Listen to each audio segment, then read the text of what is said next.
Doctor कल्पना Vyavahare foundation प्रस्तुत करत आहे आपुलाची संवाद आपणाशी. संपादिका वैशाली व्यवहारे देशपांडे. आपणच आपल्या मनाशी साधलेलं हितगुज म्हणजे स्वसंवाद. आपुलाची संवाद आपणाशी या पुस्तकात लेख लिहिलेल्या प्रत्येक दिग्गज लेखकाचं हे हितगुज अभ्यासाबरोबरच मंथन, चिंतन आणि त्यांनी त्यांच्या विषयाशी साधलेल्या सहज, सोप्या संवादातून शब्दस्वरूपात व्यक्त केलंय. या लेखमालेतला प्रत्येक लेख म्हणजे अनुभव, अभ्यास आणि विचार या साधनांनी पैलू पाडलेला हिरा. प्रत्येक लेख त्याच्या तेजाने अचंबित करणारा आहे. संवाद असाही असू शकतो. आजवर माहीत असलेला संवाद म्हणजे एक तर परस्परांशी किंवा स्वतःच्या मनाशी. आपल्या स्वतःशी होणाऱ्या संवादामध्ये आलेले हे दृश्य अदृश्य घटक रोजचे असले तरी किती वेगळे आहेत. थांब जरासा असं मनाला सांगत कल्पनात्मक, रूपकात्मक, स्पर्शात्मक आणि विचारात्मक असा हा शब्दसंवाद विलोभनीय आहे. लेखमालेतला आजचा लेख संवाद चित्रपटांशी. मास कम्युनिकेशन विषयात डॉक्टरेट मिळवलेले, प्रिंट आणि दृश्य अशा बहुविध माध्यमातून लोकाभिमुख असलेले सृजनशील लेखक आणि कवी. Point of view film production कंपनीचे संचालक तसंच अनेक नियतकालिकांचे संपादक असे बहुआयामी हरहुन्नरी डॉक्टर गिरीश रांगणेकर.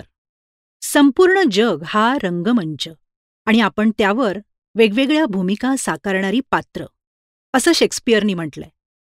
चित्रपट म्हणजे मानवी जगण्याचं जणू डॉक्युमेंटेशन. हे लेखकाचं म्हणणं शेक्सपियरच्या या ओळींना दुजोरा देतं. पहिल्या मूकपटापासून आत्तापर्यंत झालेली चित्रपट क्रांती तसंच भारतीय चित्रपटांची लोकप्रियता आणि त्यांचा प्रभाव लेखकानं मांडलाय. लोकल ते ग्लोबल प्लॅटफॉर्मवर चित्रपटविषयक दृष्टिक्षेप टाकणारा, दृकश्राव्य माध्यमाच्या अवतारांमधून जनजागृतीचं आवाहन करणारा हा लेख संवाद चित्रपटांशी. लेखन आणि अभिवाचन डॉक्टर गिरीश रांगणेकर.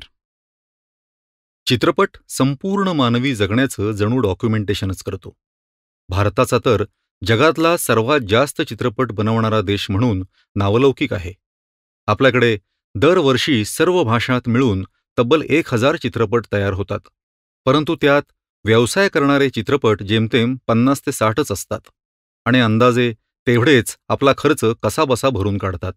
आणि असं असताना आपला हिंदी चित्रपट एक भला मोठा व्यवसाय देखील आहे. 100 करोड क्लब हे त्याचंच तर स्वरूप. अंगावरचे कपडे बदलावेत इतक्या वेगानं आजचं जग बदलतंय. पहा ना, 2010 पूर्वीची काही दशकं टीव्ही आणि चित्रपटांची होती. त्यानंतर यूट्यूबनं करमणुकीचा नवा अवतार धारण केला आणि आता गेल्या 2-3 वर्षात नेटफ्लिक्स आणि ॲमेझॉन प्राईमसारख्या OTT म्हणजे ओव्हर द टॉप कंपन्यांनी जणू सगळ्या करमणूक माध्यमांवर शिरजोरी केली आहे. OTT शब्दशः ओव्हर द टॉप ठरलाय.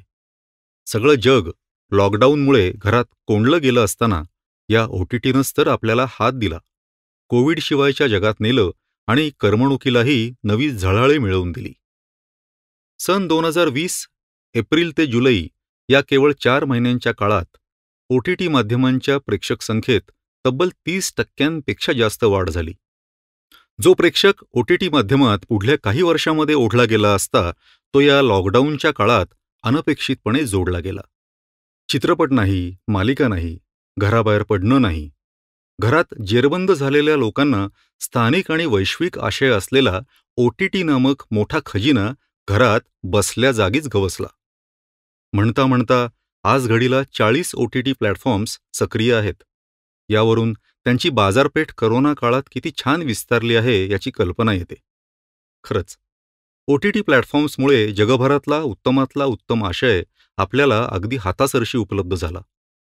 OTTनं आशयाचा, करमणुकीचा स्तर देखील बदलला.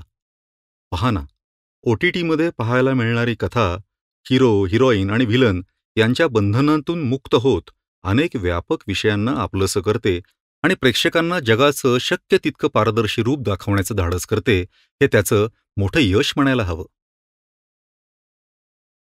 Narcos Money Heist, Breaking Bad, Black Mirror पासून सेक्रेड गेम्स, पाताल लोक, मिर्झापूर, जमतारा, तांडव ही काही त्याची बोलकी उदाहरणं.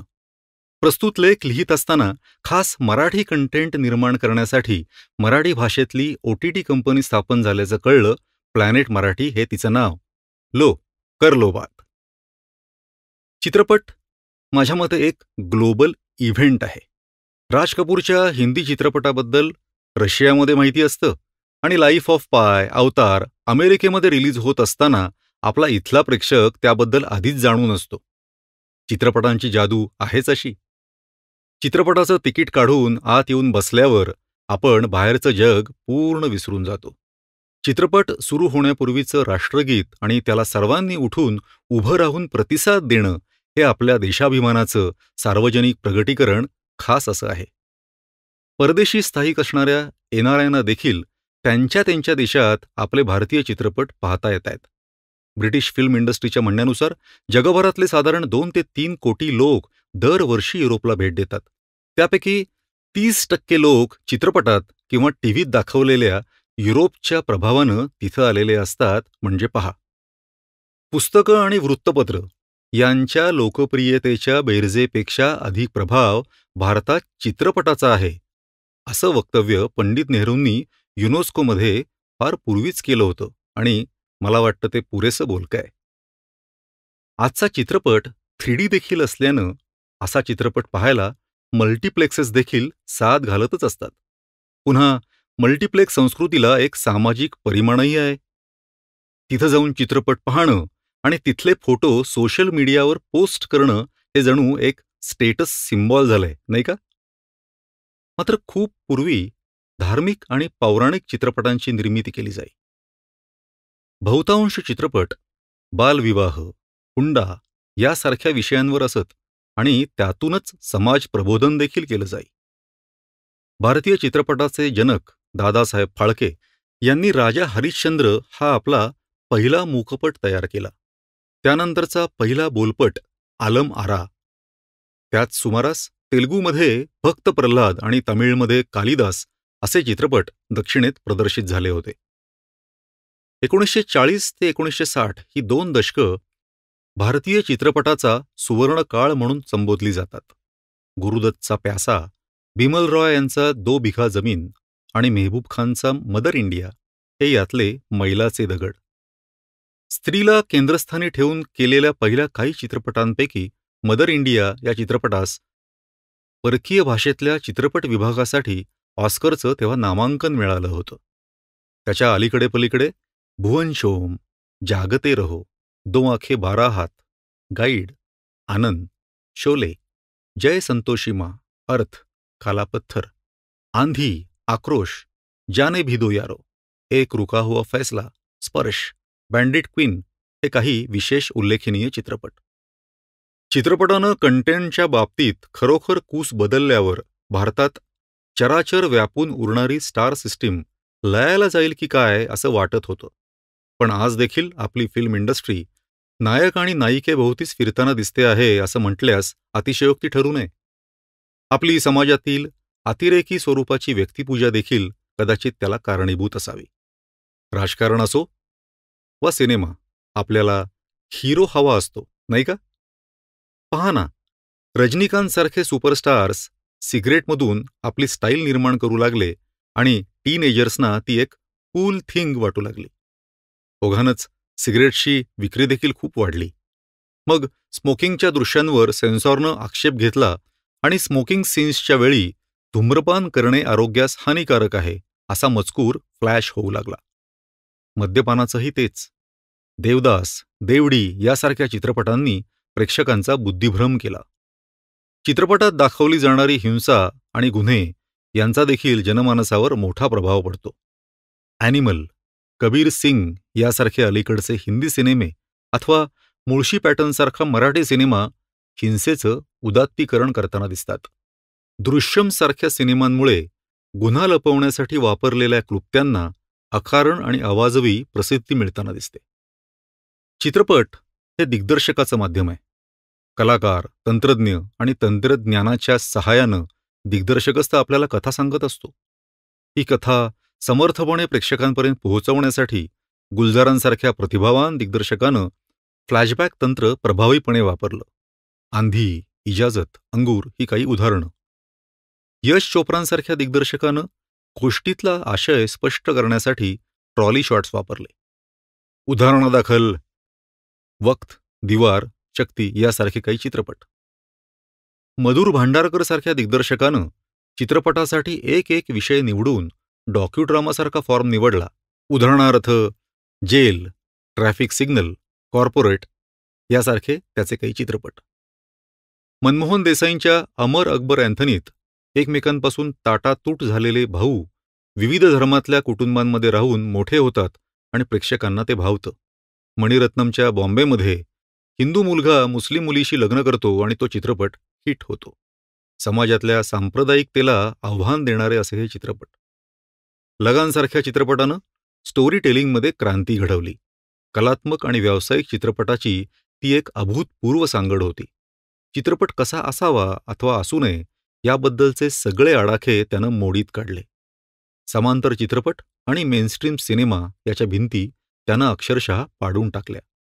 हिंदू विधवांचं स्वातंत्र्यपूर्व काळातलं आयुष्य दाखवणारा वॉटर, कॅन्डल मार्च संकल्पना लोकप्रिय करणारा रंग दे बसंती, परीक्षेतल्या यशाकडं वेगळ्या दृष्टिकोनातून पाहायला लावणारा 3 इडियट्स, जसे आहात तसे स्वतःला स्वीकारा यासारखा महत्त्वपूर्ण संदेश देणारा तारे जमी पर, याखेरीज दिल धडकने दो, जिंदगी ना मिलेगी दोबारा, 12th फेल, स्वदेस, पिंक, एअरलिफ्ट, मांझी, दंगल, बजरंगी भाईजान, भाग Milkha Bhaag, PK, Talvar, Chak De India, English Vinglish, oh my god 2 यासारख्या अनेक चित्रपटांनी वेगळेपणा आणला.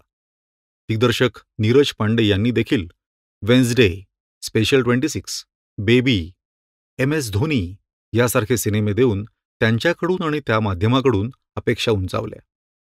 राम गोपाल वर्मांनी सत्यासारख्या चित्रपटातून अंडरवर्ल्ड हा विषय प्रभावीपणे मांडला. नंतरच्या काळात त्याच धाटणीचे चित्रपट देणारा अनुराग कश्यप हा एक दिग्दर्शक. चित्रपट हे ऐकवण्यापेक्षा दाखवण्याचं माध्यम आहे याचं भान आणि व्हिज्युअलायझेशनचा सेन्स असलेला दिग्दर्शक. गँग्ज ऑफ वासेपूर, अगली ही त्याचीच बोलकी उदाहरणं. पण चित्रपटातली कथा कॅमेरा आणि कलाकारांच्या मदतीनं नीट सांगावी लागते. दृश्यात्मक प्रतिकात्मकतेमध्ये कॅमेरा अडकवून ठेवला की मग कथा पोचण्यासाठी अडचण होते. उदाहरण द्यायचं झाल्यास ब्लॅक फ्रायडे हा चित्रपट मुंबईतल्या दंगलींवर आधारित आहे. त्याच काळात गुजरात दंगलींवर एक इंग्रजी चित्रपट आला, त्याचं नाव परझानिया, आणि परझानियाचे दिग्दर्शक आहेत राहुल ढोलकिया. नसीरुद्दीन शाह आणि सारिकासारखे ताकदीचे अभिनेते सिनेमामध्ये आहेत.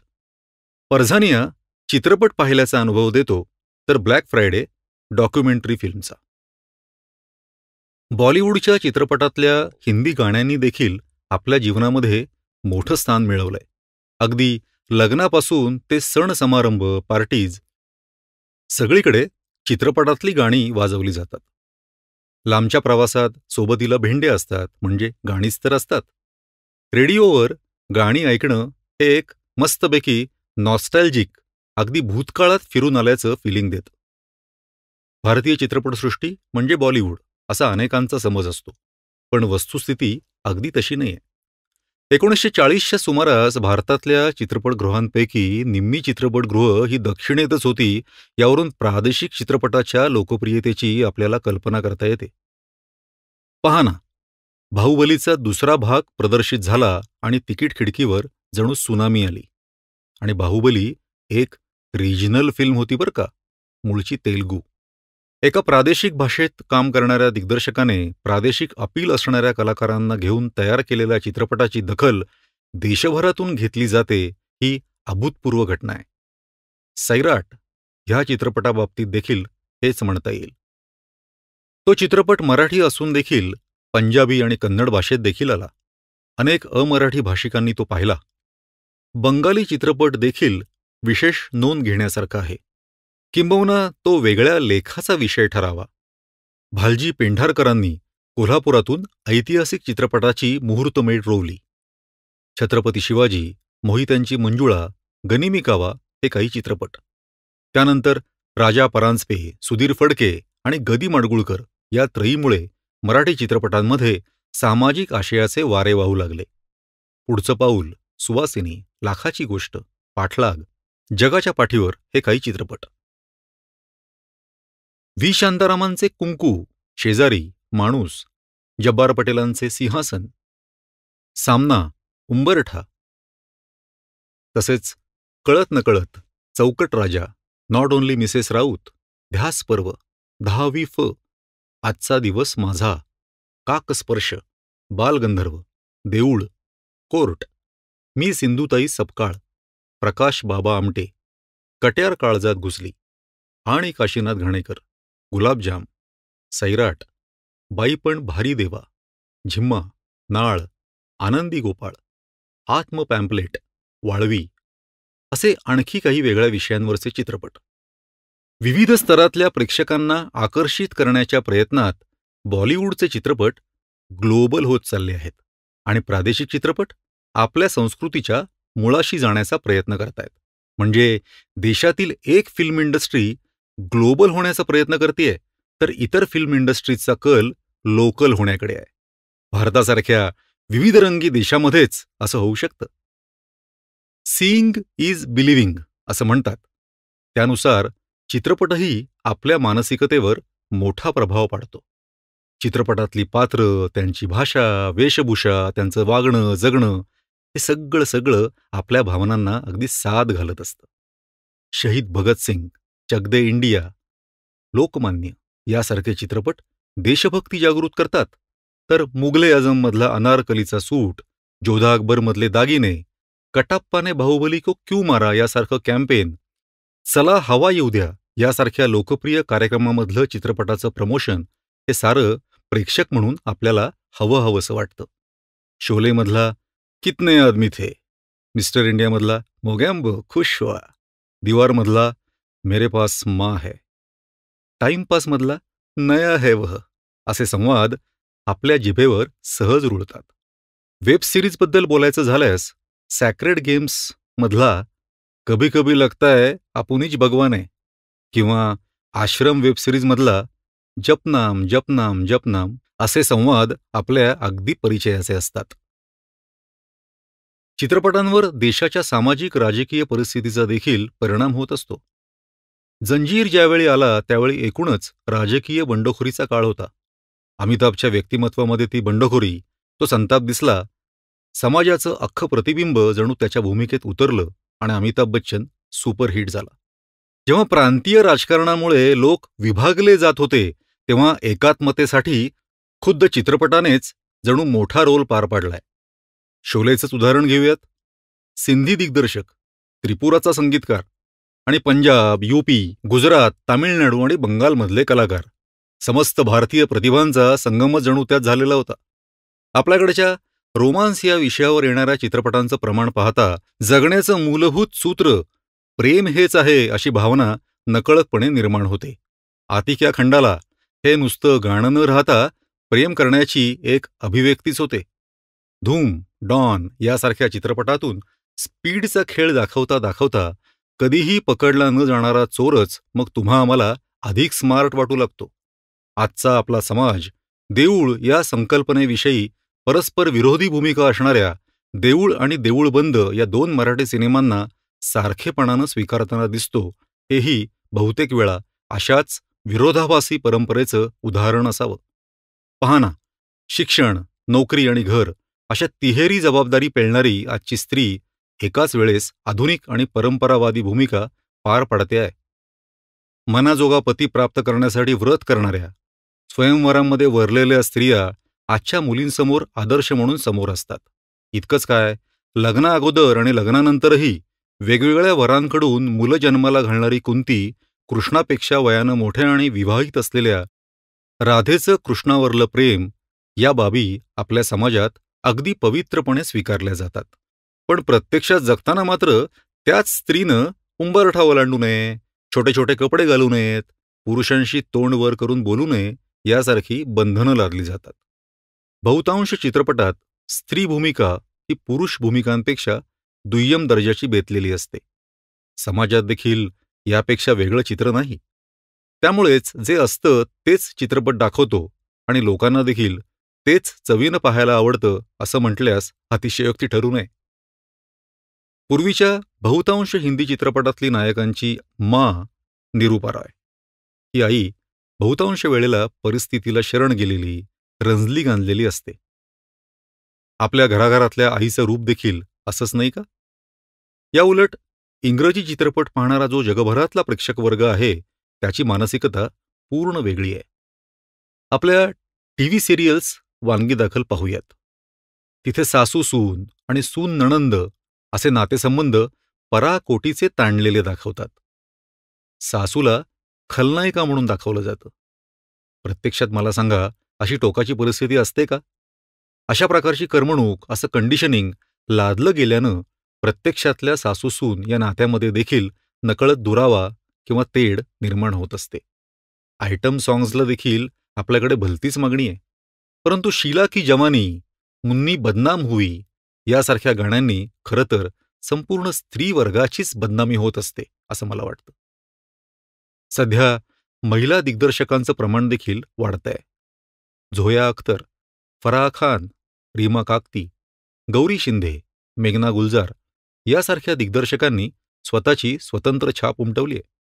नीरजा, मेरी कोम, कहानी, लज्जा, दामिनी, कॉर्पोरेट, गुलाब गँग, क्वीन, हिरोईन, राझी, गंगूबाई काठियावाड अशा अतिशय वेगळ्या धाटणीच्या चित्रपटात नायिकांना अगदी महत्त्वपूर्ण मध्यवर्ती भूमिका मिळाली आहे. पण असे चित्रपट तुलनेनं कमी येतात हेही तितकंच खरं. आपल्या फिल्म इंडस्ट्रीसमोर अनेक आव्हानं उभी आहेत. त्यात मोठं आव्हान आहे ते हॉलिवूडच्या चित्रपटांचं. हॉलिवूडच्या चित्रपटाचा प्रेक्षकवर्ग भारतातही मोठ्या प्रमाणामध्ये वाढायला लागलाय. Spiderman, Fast and Furious, Avengers, Age of Ultron अशासारख्या चित्रपटांनी भरपूर व्यवसाय केला. त्या त्या आठवड्यामध्ये प्रदर्शित झालेल्या कुठल्याही भारतीय चित्रपटांपेक्षा या चित्रपटांनी तिकीट खिडकीवर भरपूर गल्ला जमा केलाय. 1895 साली फ्रान्सच्या लुमेर बंधूंनी दाखवलेलं चलचित्र जगातलं पहिलं. खरं तर त्यात कथा अशी काही नव्हतीच. हलणाऱ्या प्रतिमा हे त्याचं वैशिष्ट्य.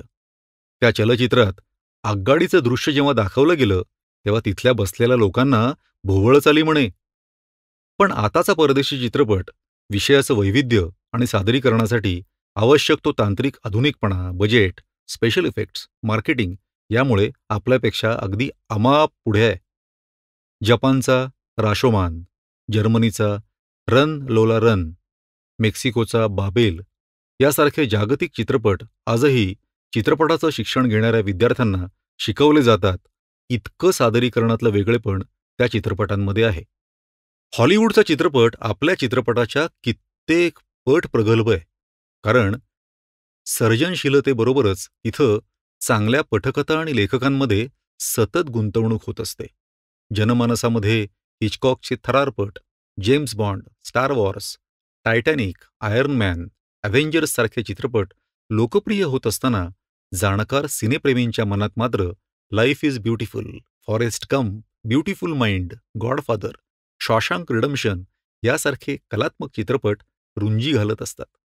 स्टीव्हन स्पिलबर्गचा शिंडलर्स लिस्ट हा चित्रपट तर स्वतंत्र लेखाचा विषय ठरावा. इराणी चित्रपट हे तर आणखी नाटके.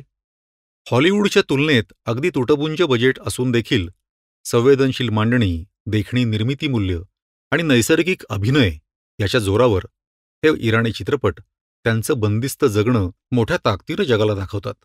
लादलेल्या बंधनांमुळे त्यांच्या चित्रपटांमध्ये प्रणय, नग्नता, व्यसन आणि व्यभिचार अजिबात नाहीत. कथानक मांडण्यामध्ये कोणताही अभिनिवेश नाही. पार्श्वसंगीताचा अतिरिक्त मारा नाहीच नाही. लाऊड कॅमेरा पॅन्स नाहीत. ग्रेट सेट्स नाहीत. ब्लॉकबस्टर स्टारकास्ट देखील नाही.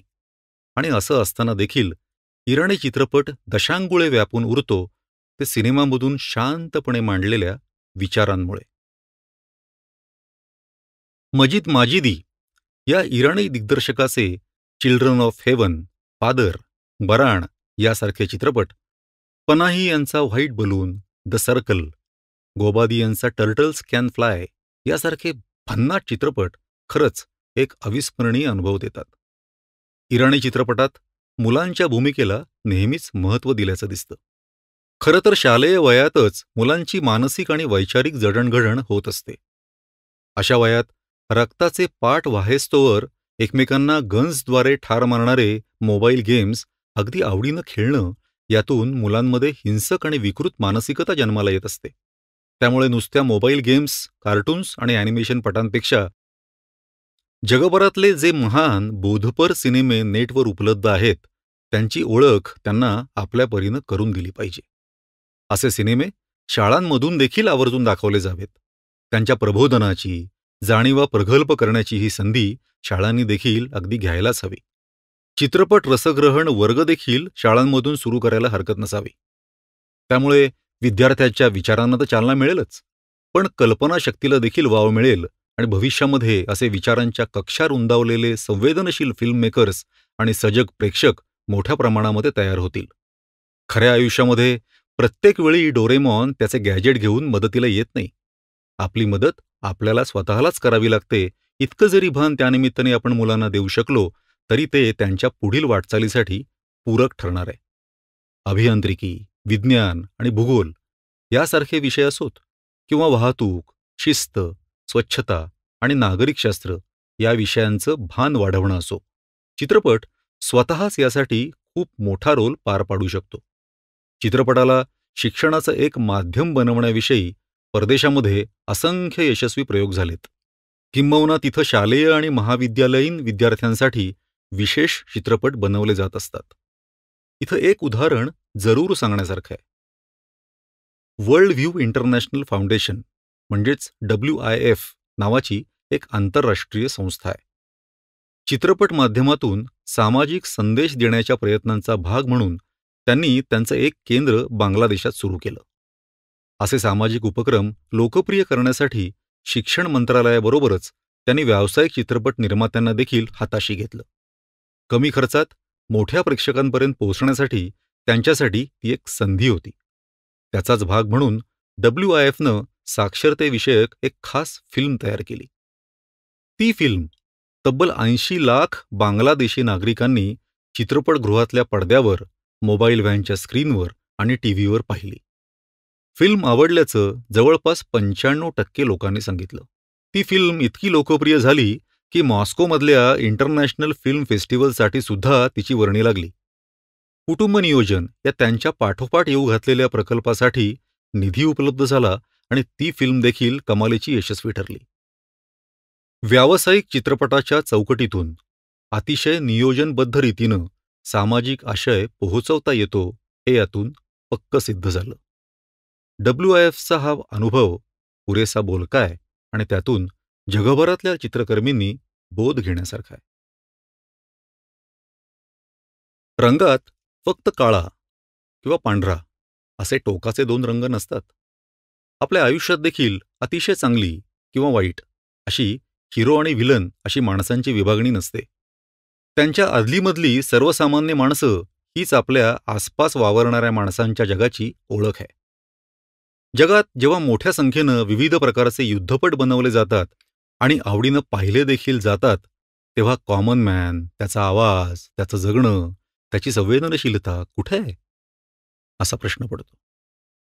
आता बघा ना, शेतकऱ्याच्या समग्र खडतर जीवनावर आधारित किती चित्रपट येतात बरं. कुठल्याही विकाऊ मालाची किंमत त्याचा उत्पादक स्वतः ठरवतो. मात्र आपला शेतकरी याला पूर्ण अपवाद आहे. खरं तर समस्त शेतकरी समृद्ध होणं म्हणजे 2/3 देश समृद्ध होणं होय, हे देखील चित्रपटकर्मींनी लक्षात घ्यायला हवं.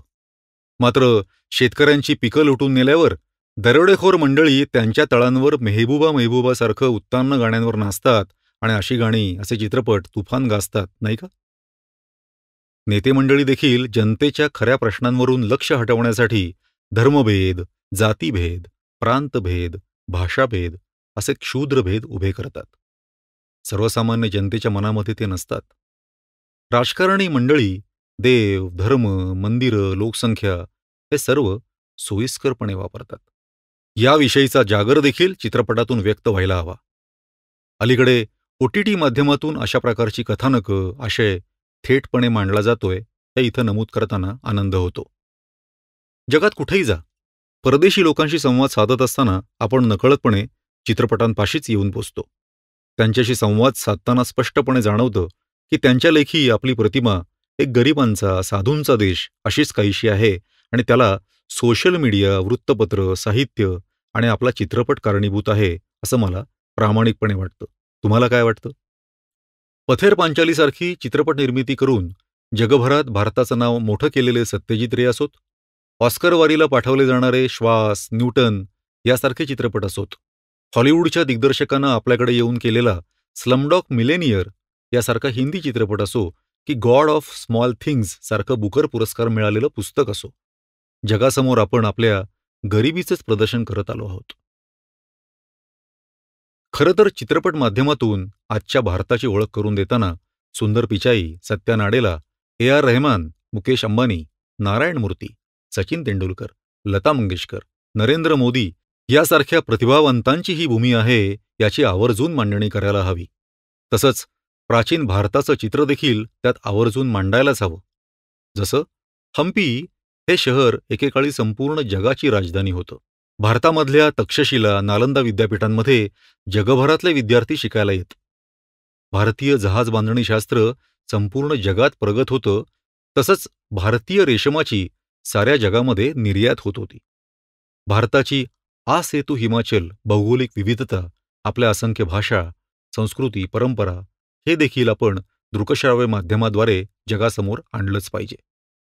बिंज वॉचिंगच्या म्हणजेच मनाला वाटेल तेव्हा पाहता येईल अशा सोयीमुळे लोकांना आता हजारो मिनिटांच्या कालावधीचा जास्त लांबीचा कंटेंटच जास्त भुरळ पाडू लागलाय.